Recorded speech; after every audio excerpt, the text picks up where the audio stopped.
Arsenal are through to the next round of the FA Cup. They will be playing in the 4th round after a Martinelli hat-trick, 3 set-piece goals. They looked really, really strong today. Marley Salmon, at the age of 16, becomes Arsenal's youngest ever player to play in the FA Cup. My team yesterday knocked out against Aston Villa. Make sure you go and check out the match reaction. Make sure you do subscribe to the second channel. But we're going to break everything down here. Make sure you leave a like. Let me know your thoughts. The road to 100k is well and truly on. And 92% of you who watch the content every single day haven't subscribed. So hit that subscribe button and let me know your thoughts on Portsmouth 1, Arsenal 4. And do you know what? There was a number of changes made today. And when Arsenal went 1-0 down, I actually thought for a brief moment, could there be an upset here? Are we in for a huge FA Cup, magic of the FA Cup upset? Of course, no Saliba, no David Raya, no Timber. He did come on off the bench. No Calafiori, still out injured. Eze Marino and Wanyeri was in the midfield. I actually thought Wanyeri had a good game as well. Ben White, Norgard, Gabriel and Lewis Skelly with the back line. Madueke, of course, missed a penalty as well in the first half. Gabriel Jesus and Martinelli gets his first senior hat-trick. And do you know what? Martinelli in the Cups, in all of the Champions League, in the League Cup, and today has actually been probably Arsenal's best player in the Cups. Scores a hat-trick today. Scored against Bayern Munich. Scored against Club Brugge. Goal and an assist against Athletic Bilbao. He also scored against Olympiacos. That he has been their best player when it comes to competitions outside of the Premier League today. Kai Havertz, again, off the bench, was involved. You know, when you look at Arsenal's squad depth, I mean, look at that bench. Havertz, Odegaard, Timber, Zubimendi. Probably didn't need to bring on Zubimendi at the end as the game was done. But Marley Salmon, at 16 years of age, and then he still had David Raya, Declan Rice, Gyökeres, and Saka, who will all be fit and rested for the Chelsea game. Because people forget, you know, they are going to be playing again in a few days' time in the League Cup semi-final against Chelsea. Mosquera, Dalman, Piero Hincapié, and Ricardo Calafiori are all out injured. They went 1-0 down. And fair play to Portsmouth. You know, Fratton Park, they were calling this the Sol Campbell Derby. I can't stand that name. To call a fixture the Sol Campbell Derby, for me, yeah, I never want to hear that. Yeah, let's just forget that. Forget that right there. But they go 1-0 up, Portsmouth. I don't really know what the centre-backs are doing. It's a parry from Kepa Arrizabalaga. It's shot right at him. And then Bishop just taps it in the 3rd minute. And then how do Arsenal respond? You know, a lot of pressure on them today. You know, Portsmouth can go out there with no pressure because you are expected to get beat.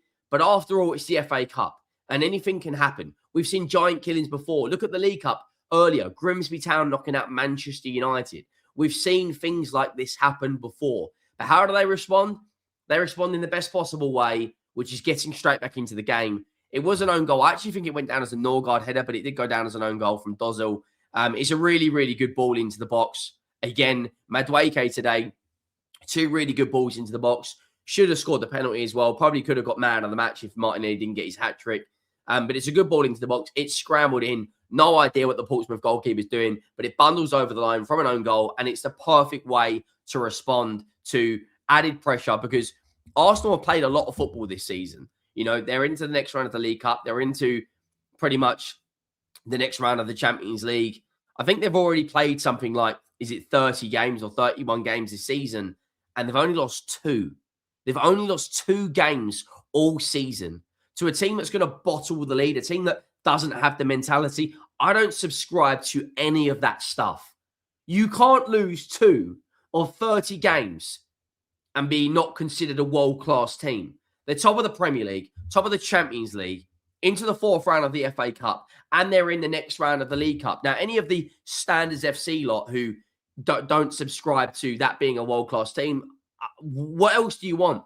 Barcelona have lost more than 2 games this season. They're top of La Liga. You know, Inter Milan have lost 2 games this season. They're top of Serie A.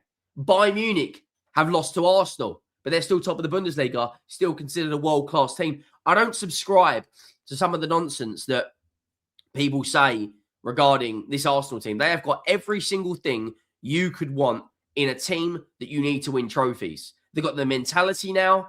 They've got the squad depth. To leave Gyökeres, Saka, Declan Rice out. Zubimendi only played 10 minutes or so.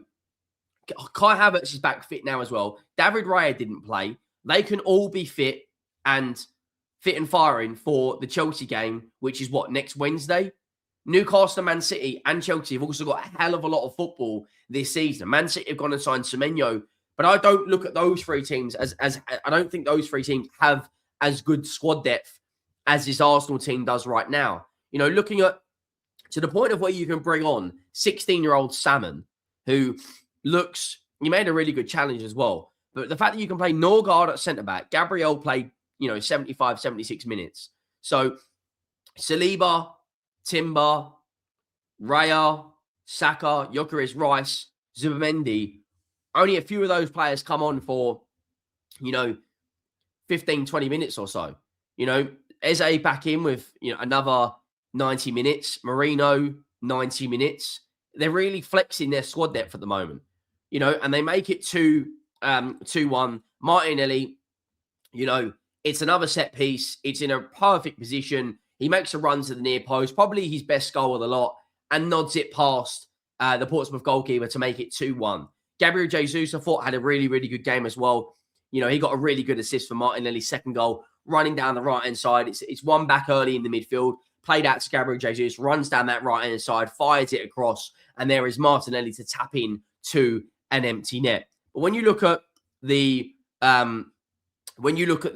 situation that Arsenal have on their hands, now I'm not saying for a minute I believe this team has what it takes to do a quadruple. I don't think we will ever see a team do the quadruple, because unless you have a team stacked of superstars, I just don't see it happening. I really, really don't. Now, this Arsenal team are very, very good, but to go out there and do the quadruple, I just don't see it happening. They will definitely lose games this season. But, the fourth goal, again, another ball in from Madueke, another header from Martinelli to make it 4-1. Madueke did have a penalty in the first half that he just completely missed the target on as well. Was nowhere near a good enough penalty. But in terms of the match stats today, Arsenal's XG is a lot higher. More shots for Arsenal, more possession for Arsenal, less shots on target. It's a cup game, but the only thing that matters today is coming away with the 3 points. Coming away with the win, and that's all that matters. Because when you look at the games they've got coming up, you look at the amount of fixtures they've got to play. They are on a winning run. I don't subscribe to this. Oh, but they lost to Aston Villa. Who cares? Beat Bayern, drew with Chelsea, beat Brentford, lost to Villa, beat Bruges, beat Wolves, beat Everton, beat Palace on penalties, beat Brighton, smashed Aston Villa, beat Bournemouth, drew with Liverpool, beat Portsmouth. Now they have got a very, very interesting run of games, and they start by playing Chelsea away in the League Cup semi-final. Then they've got Nottingham Forest, who are struggling, battling for their lives. The Champions League games against Karat Almaty and against Inter Milan. At this point, I think they only need 1 point to qualify in the top 8, which you'd imagine they'll comfortably dispatch with Karat Almaty and probably go away to Inter Milan. I imagine they'll probably get a draw. After that, they play Leeds United, Manchester United at home. This month, they've still got 6 games left this month. And bearing in mind, it's the 11th of January. So in the next 20 days, they've got 6 games, which is what? One every 2.8, something like that on the maths. I don't know the maths. I'm not great at maths, but it is absolutely obscene, But again, today, Declan Rice, David Raya, Saka, and Gyökeres will then go and play against Chelsea, which you'd imagine they would comfortably go out there and win. And in terms of the predicted lineups, Saliba didn't play either. This is what both teams are predicted to line up with. Trossard, again, he wasn't involved. Nkapie was rested because he's, of course, come back from an injury. So out of that entire team, the only players that started against Portsmouth was Gabriel. 10 changes, and you can still go out there and win a cup tie comfortably. Yes, Man City might have won 10-1 yesterday, but you're playing Exeter.